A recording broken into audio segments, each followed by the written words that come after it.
Hello guys, hi everyone, how are you? કેમ છો બેટા? ચાલો નેક્સ્ટ જોઈએ છીએ આપણે દ્રાવણો. બરાબર, એમાં પાર્ટ 1 જોઈએ છીએ દ્રાવણનું વર્ગીકરણ અને સાંદ્રતા વિશેની રજૂઆત છે. એ જોવાનું છે કે દ્રાવણોની અંદર દ્રાવણ કઈ રીતના બને, કઈ કઈ પદાર્થો હોય તો એમની સાંદ્રતા છે એ કોન્સન્ટ્રેશન મેજર કરી શકીએ, એમના વિશે જોવાનું છે. જોઈએ દ્રાવણ શું છે તો આપણને ખબર છે કોનું કોનું મિશ્રણ છે બેટા. કોનું કોનું મિશ્રણ બોલો જો? દ્રાવ્ય અને દ્રાવક. જો દ્રાવણ બરાબર શું મળે આપણને? દ્રાવ્ય પ્લસ દ્રાવક. દ્રાવ્ય કોને કહેવામાં આવે તો દ્રાવણમાં રહેલી જે ઓછી માત્રા હોય એ શું હોય બેટા? દ્રાવ્ય. ખબર છે સર અમને? જે વધુ માત્રામાં હોય એ વધુ માત્રા શું હોય બેટા? દ્રાવક. ખ્યાલ આવે છે? ઓછી માત્રા દ્રાવ્ય હોય, વધુ માત્રા હોય એ દ્રાવક હોય. ચાલો એક્ઝામ્પલ જો, પાણીમાં NaCl ના દ્રાવણમાં પાણી લીધું.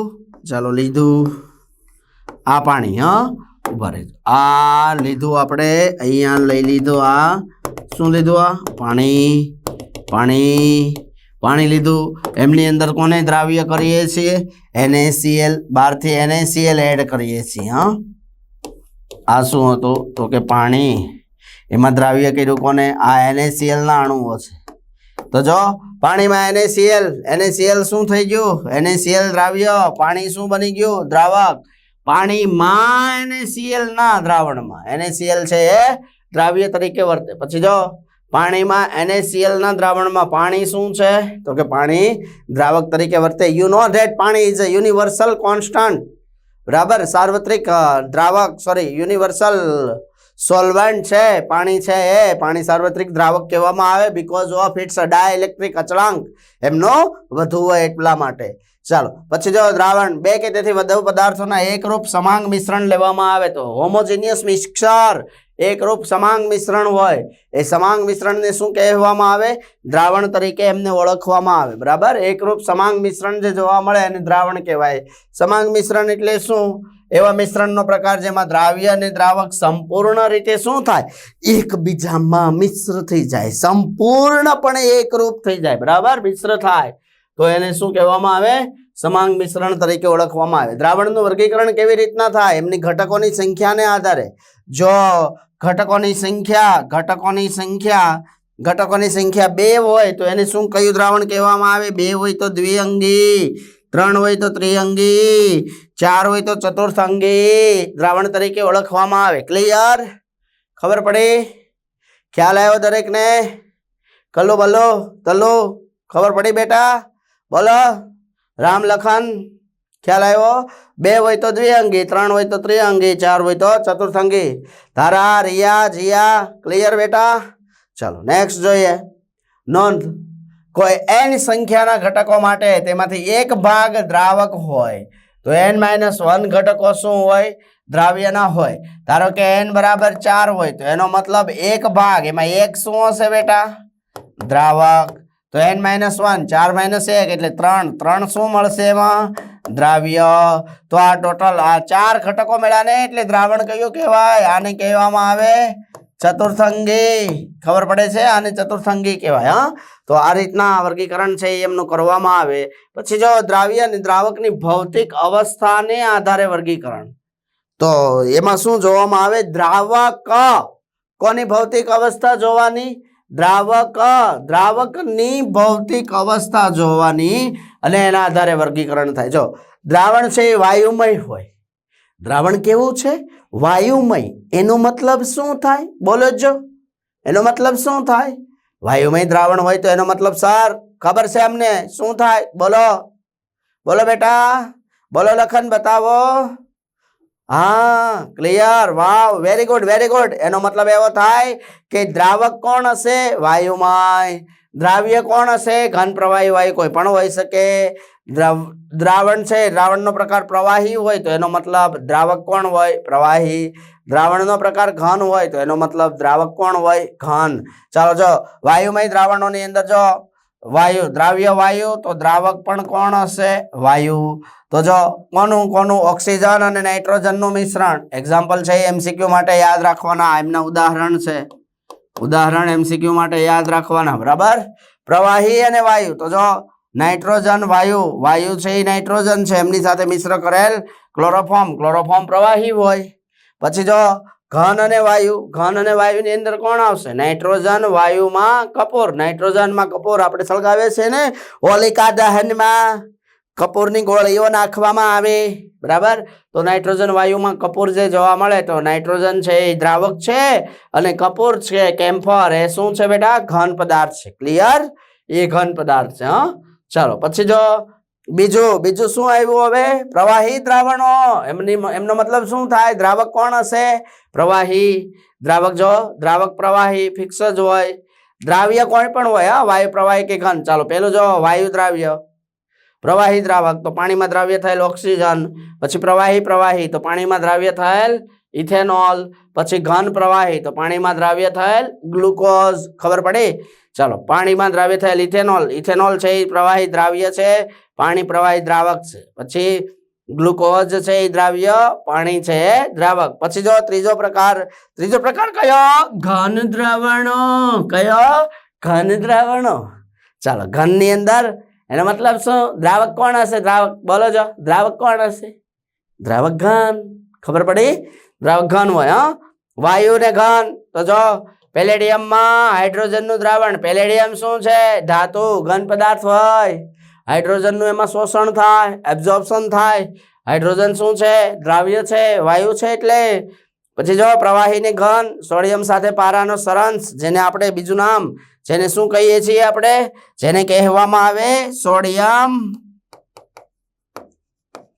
સોડિયમ એમાલ્ગમ કહેવાય કે નહીં? સોડિયમ એમાલ્ગમ તરીકે NaHG તરીકે પણ ઓળખવામાં આવે એમને, બરાબર?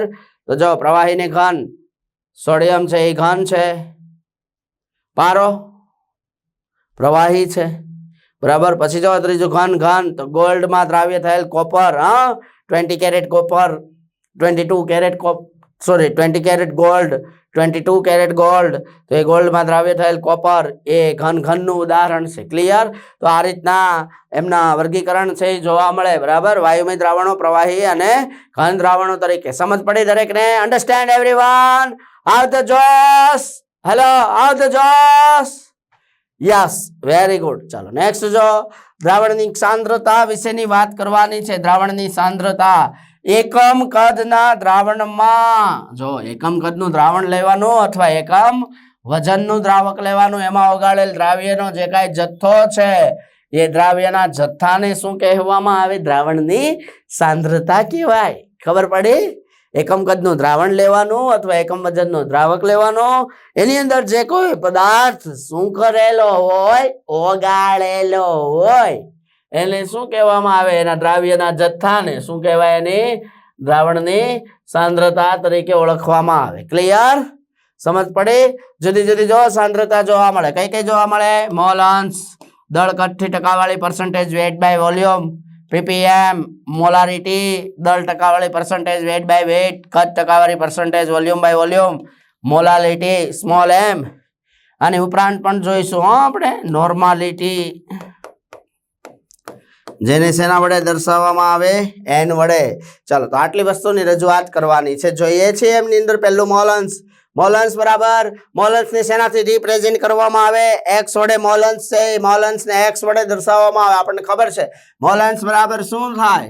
તો એમની આ ફોર્મ્યુલા છે, દ્રાવ્યના મોલ છેદમાં દ્રાવણના કુલ મોલ. જો ABC એ દ્રાવક અને દ્રાવ્ય જુદા જુદા ઘટકો છે તો ટોટલ મોલન્સનો સરવાળો કેટલો થઈ જાય?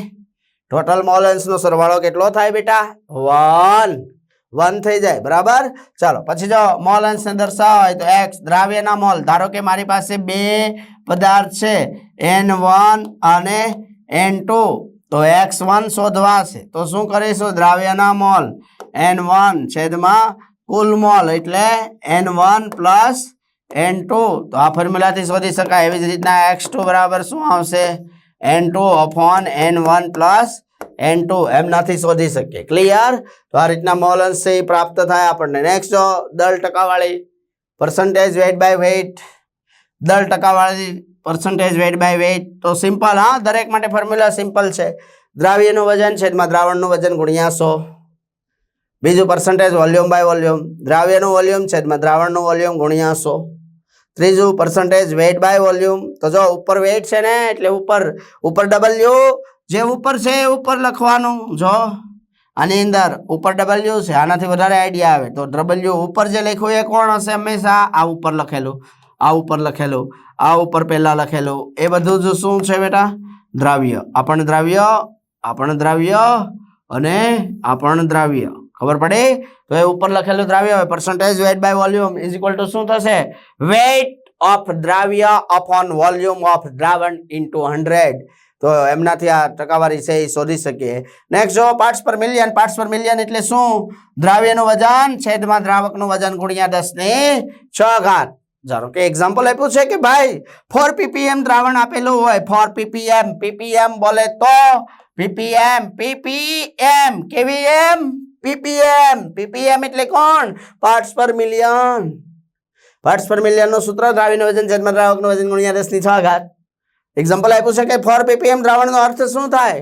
4 ppm એટલે 4 ગ્રામ દ્રાવ્ય પદાર્થ 10⁶ ગ્રામ દ્રાવકમાં એ હાજર હશે, એવો એનો મતલબ થાય. ખ્યાલ આવ્યો? પછી જો મોલાલિટી એમ. મોલાલિટી એમ વડે દર્શાવવામાં આવે. મોલાલિટી બરાબર દ્રાવ્યના મોલ છેદમાં દ્રાવકનું દળ કિલોગ્રામની અંદર લેવામાં આવે. શેમાં? કિલોગ્રામની અંદર લેવામાં આવે. દ્રાવ્યના મોલ છેદમાં દ્રાવકનું દળ કિલોગ્રામમાં લેવામાં આવે તો એકમ મળી જાય આપણને. મોલ પર કેજી શોધવું હોય તો મોલાલિટી બરાબર n. દ્રાવ્યના મોલ છેદમાં દ્રાવકનું વજન વેઇટ ઓફ દ્રાવક, એ પણ શેમાં લેવાનું બેટા? કિલોગ્રામની અંદર. તો એ આપણને મળી જાય. અથવા તો m ની જગ્યાએ m બરાબર n ની જગ્યાએ આવું પણ લખી શકાય, વેઇટ ઓફ દ્રાવ્ય અપોન મોલેક્યુલર માસ ઓફ દ્રાવ્ય, એટલે મોલ થઈ ગયા, ગુણ્યા અહીંયા શું આપ્યું છે? w દ્રાવ્યક. શેમાં લેવાનું એને? કિલોગ્રામમાં. અગર ગ્રામમાં લેવું હોય તો ગ્રામમાં પણ લખી શકાય. ઉપર 1000 વડે ગુણી નાખવાના, બરાબર, એટલે ગ્રામમાં મળી જાય. ચાલો પછી જો 2.5 મોલાલ મોલારિટી છે ને, મોલાલિટી. તો બે મોલાલિટી નો એકમ હોય મોલ. મોલ મોદીને આ મોલલ 2.5 મોલલ દ્રાવણનો અર્થ શું થાય? તો કે ભાઈ 1 કિલોગ્રામ દ્રાવકમાં કેટલા? 1 કિલોગ્રામ દ્રાવકમાં કેટલો પદાર્થ દ્રાવ્ય થયો હશે? બોલો જ. 2.5 મોલ સર, ખબર છે એમને? કેટલા? 2.5 મોલ. 1 કિલોગ્રામ દ્રાવ્યમાં 2.5 મોલ પદાર્થ શું થયો હોય? દ્રાવ્ય થયો હોય. ખ્યાલ આવ્યો તમને? તો આ રીતના ppm અને મોલાલિટી જોવા મળે. નેક્સ્ટ જો મોલારિટી. મોલારિટી બરાબર દ્રાવ્યના મોલ છેદમાં દ્રાવણનું કદ લીટરમાં. પહેલાની અંદર મોલારિટી છે ને, આ સ્મોલ m માટે શું જોયું? દ્રાવ્યના મોલ છેદમાં વજન દ્રાવકનું શેમાં જોવાનું? કિલોગ્રામમાં, બરાબર. પછી અહીંયા દ્રાવ્યના મોલ છેદમાં દ્રાવણનું કદ જોવામાં આવે લીટરમાં. તો એ સેમ મળે, w દ્રાવ્ય છેદમાં મોલેક્યુલર માસ દ્રાવ્ય ઇન્ટુ દ્રાવણ. પણ એનું કદ શેમાં જોવાનું છે? લીટરમાં. લીટરમાં ન લેવું હોય, ml માં લેવું હોય તો 1000 વડે ઉપર ગુણી નાખવાનું. આનો પણ એકમ શું મળે? એકમ મળે આનો મોલ પર લીટર, અથવા તો આને શું કહીએ છીએ આપણે જનરલી? કયા એકમથી યુઝ કરીએ બેટા? બોલો, કયા એકમથી યુઝ કરીએ? ઈશાન બોલ બેટા. મોલાર. Yes, right. ખબર પડે મિત? ખ્યાલ આવ્યો? બરાબર ખુશ્બુ? ચાલો તો મોલર વડે દર્શાવવામાં આવે. હા, 1.7 મોલર દ્રાવણનો અર્થ શું થાય? તો કે 1 લીટર દ્રાવણની અંદર કેટલા મોલ દ્રાવ્ય હશે? 1.7 મોલ દ્રાવ્ય હોય, બરાબર. પછી જો એવી જ રીતના મોલાલિટી. આ મોલાલિટી માટે જોયું, આ મોલારિટી માટે જોયું. એવી જ રીતના નોર્માલિટી. સૂત્ર સેમ છે. મોલારિટી ને નોર્માલિટી થોડોક જ ડિફરન્સ હોય. હા, નોર્માલિટીને n વડે દર્શાવાય. તો કે દ્રાવ્યના તુલ્ય ભારની સંખ્યા છેદમાં દ્રાવણનું કદ લીટરમાં. જો આ સૂત્ર સેમ જ છે. અહીંયા દ્રાવ્યના મોલ હતા, અહીંયા શું આવી ગયા? દ્રાવ્યના તુલ્ય ભારની સંખ્યા. તો એ કેવી રીતના સર? દ્રાવ્યના તુલ્ય ભારની સંખ્યા કેવી રીતના નક્કી થાય? તો કરીએ હમણાં નક્કી કેવી રીતે થાય. નોર્માલિટી બરાબર આઈડિયા આવ્યો તમને? મોલાલિટી, મોલારિટી અને નોર્માલિટી. દ્રાવ્યના તુલ્ય ભારની સંખ્યા છેદમાં દ્રાવણનું કદ લીટરની અંદર. ચાલો મેજર કરીએ. જો એમનો એકમ શું થાય? તુલ્ય ભાર પર લીટર, અથવા તો EQ. EQ એટલે ઇક્વિવેલેન્સ. ઇક્વિવેલેન્સ પર લીટર, બરાબર. જો નોર્માલિટી નક્કી કરવી હોય તો શું કરવામાં આવે? તુલ્ય ભારની સંખ્યા છેદમાં v લીટરમાં. તુલ્ય ભારની સંખ્યા નક્કી કરવી હોય તો એમના માટેની ફોર્મ્યુલા આ છે.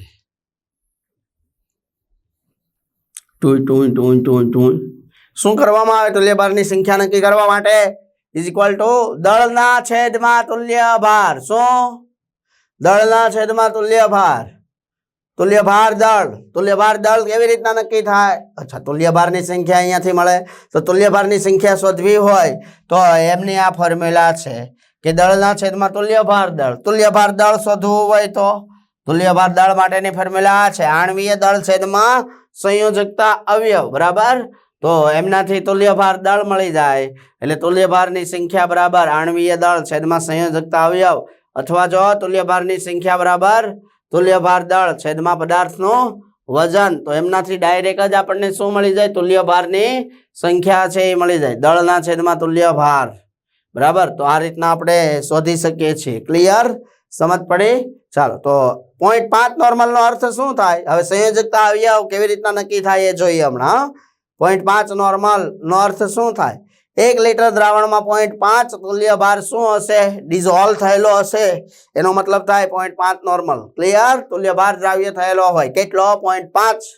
એટલે 1 લીટર દ્રાવણમાં 0.5 તુલ્ય ભાર દ્રાવ્ય થાય તો આ રીતના આપણે શું નક્કી કરી શકીએ નોર્માલિટી ખબર પડે જો નોર્માલિટી બરાબર તુલ્ય ભારની સંખ્યા છેદમાં 20 લીટરમાં પછી તુલ્ય ભારની સંખ્યા બરાબર દળના છેદમાં તુલ્ય ભાર દળ પછી તુલ્ય ભાર દળ શોધવું હોય તો આણ્વીય દળ છેદમાં સંયોજકતા અવયવ નક્કી કરવો હોય તો જોવો સંયોજકતા અવયવ દરેકનો વેલેન્સી ફેક્ટર z એટલે કોણ વેલેન્સી ફેક્ટર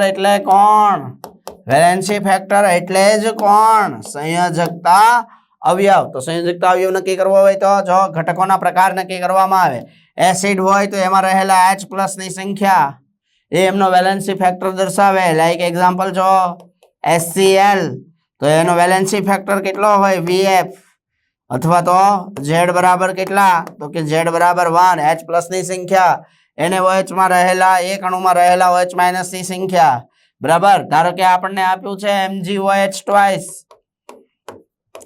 તો આમનો Z કેટલો થશે કેટલા OH છે ગણો જો આમાં કેટલા OH છે ચાલ રાધા ચાલ ગણ બેટા કેટલા છે આયુષ બતાવજો શ્રેયા બતાવ બેટા વિનય ચાલો અચ્છા 2 Z બરાબર કેટલા આવશે 2 બીકોઝ ઓફ 2 OH છે વેરી ગુડ પછી ક્ષાર હોય તો એમાં શું જોવાનું ધન કે ઋણ વીજભાર જોવાના આયન હોય તો આયન પરનો વીજભાર જે શું દર્શાવે છે સંયોજકતા અવયવ બરાબર ઓક્સિડેશન કરતા અથવા રિડક્શન કરતા હોય તો ગુમાવેલા ઇલેક્ટ્રોનની સંખ્યા કે એને મેળવેલા ઇલેક્ટ્રોનની સંખ્યા જે શું દર્શાવે સંયોજકતા અવયવ સમજ પડે ખ્યાલ આવ્યો ચાલો આગળ જોઈએ તો આ રીતના સંયોજકતા અવયવ છે એ નક્કી કરવામાં આવે જો Al2SO4 થ્રાઇસ 2 આયનો છૂટા પડ્યા ને આમાંથી 3 આયનો છૂટા પડ્યા તો આનો જો ટોટલ વેલેન્સી ફેક્ટર કેટલો મળ્યો 3 × 3 આગળ લખ્યા છે 2 એટલે 3 ગુણાશે 2 સાથે 3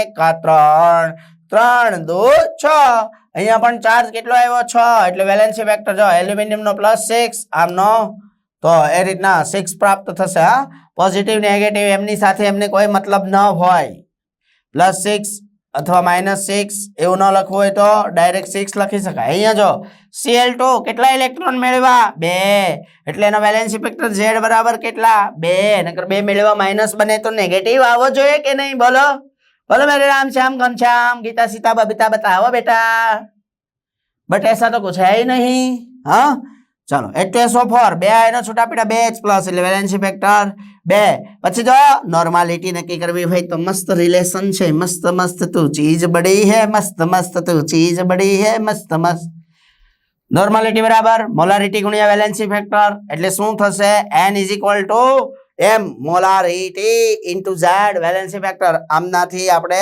નક્કી કરી શકીએ ધારો કે આપણને ક્વેશ્ચન પૂછો કે ભાઈ 0.5 મોલર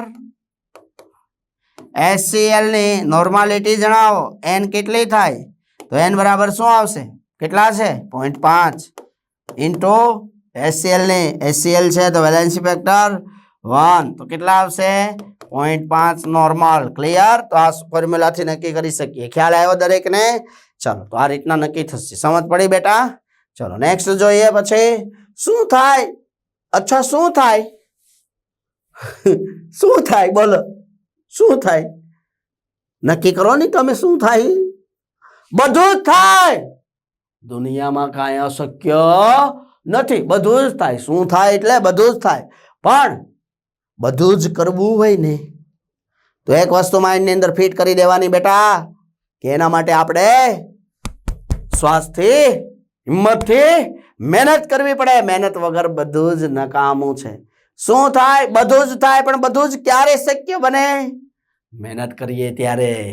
કોમામાં હોય તો નથિંગ એલ્સ, કંઈ જ ન થાય. વાય કોમામાં છે એટલે શું થાય? બધું જ થાય. ક્યારે થાય? મહેનત કરીએ ત્યારે. બસ તમે મહેનત કરો જોર લગાવીને, રિઝલ્ટ આવશે, આવશે ને આવશે જ. ભગવાનને આપવું જ પડે. તમારું સિલેક્શન આઈઆઈટી, એમ્સ એમની અંદર થશે જ, બેસ્ટ કોલેજમાં થશે જ. પણ ક્યારે?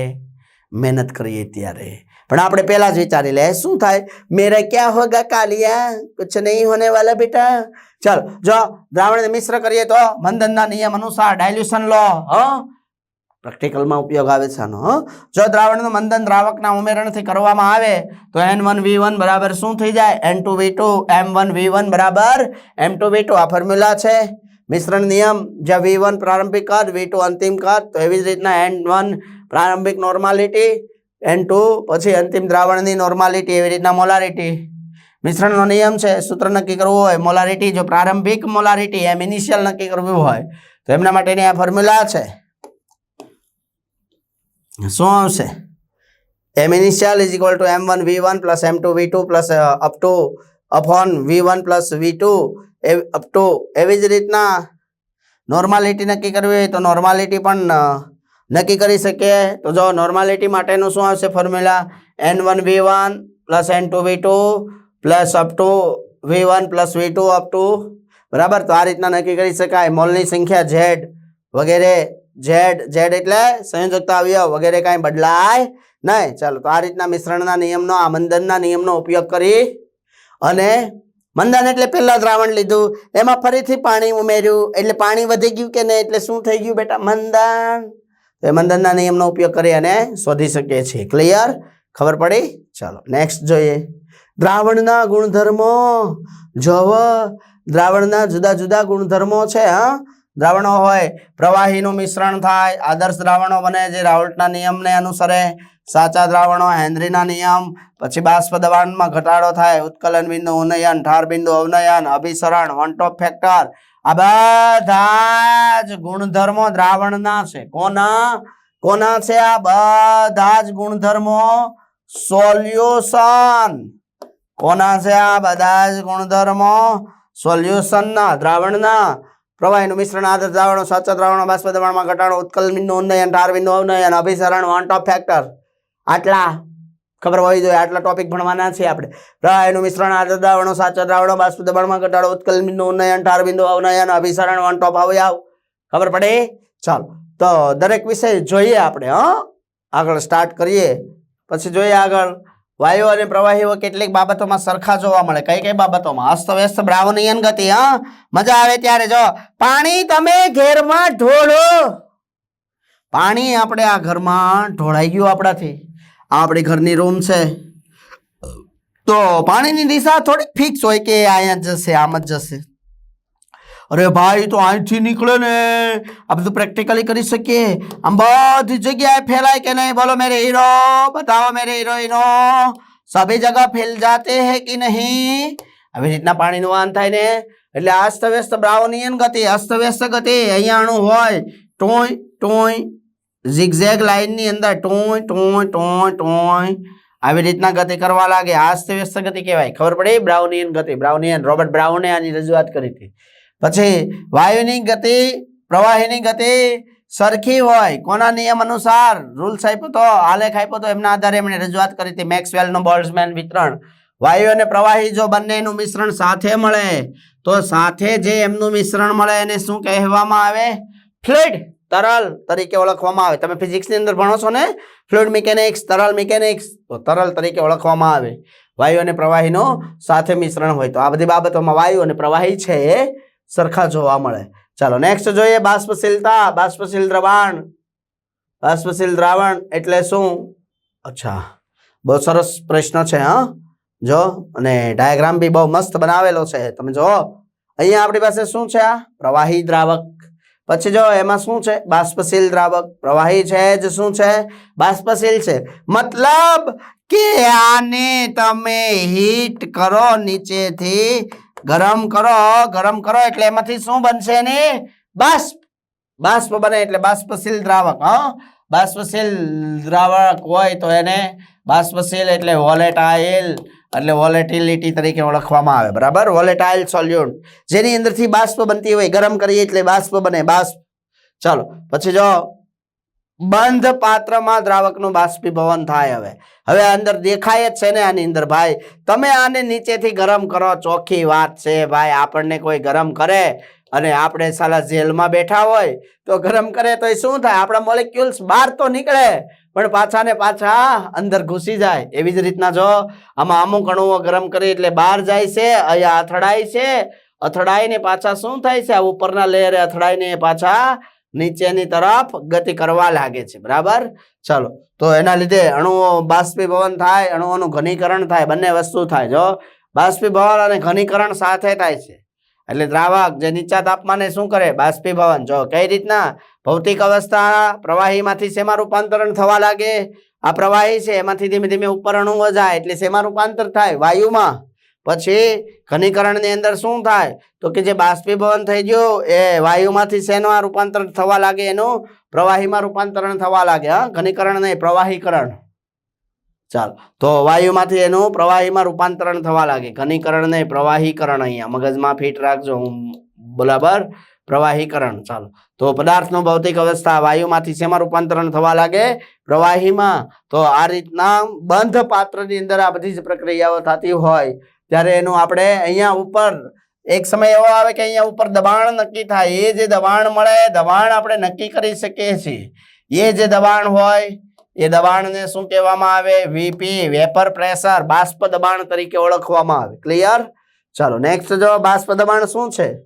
બાષ્પીભવન માટે બાષ્પીભવન દર ઇઝ ગ્રેટર ધેન ઘનીકરણ દર. પ્રવાહીકરણ દર કરતા એ બાષ્પીભવનનો દર વધારે હોય એટલે તો જો ને અહીંયા અણુઓ ઉત્પન્ન થાય એના કરતા અણુઓ જો વધારે બાષ્પીભવન ઝડપથી થાય. પણ જ્યારે સંતુલન થાય, સંતુલન, બેલેન્સમાં શું થાય? જેટલું બાષ્પીભવન થાય એટલું શું થાય? પ્રવાહીકરણ થાય. તો સંતુલન જો બાષ્પીભવન દર ઇઝ ઇક્વલ ટુ પ્રવાહીકરણ દર. તો પ્રવાહી gives to બાષ્પ gives to પ્રવાહી. સો ડેલ્ટા H બાષ્પીભવન ઇઝ ગ્રેટર ધેન 0. આપેલા તાપમાને સંતુલને બાષ્પ દ્વારા ઉદ્ભવતા દબાણને જો પ્રવાહીનું શું કહેવામાં આવે? બાષ્પ દબાણ. અહીંયાથી જે બાષ્પ દબાણ ઉત્પન્ન થાય એ બાષ્પ દબાણને શું કહેવાય? કોનું બાષ્પ દબાણ? પ્રવાહીનું. કેમ?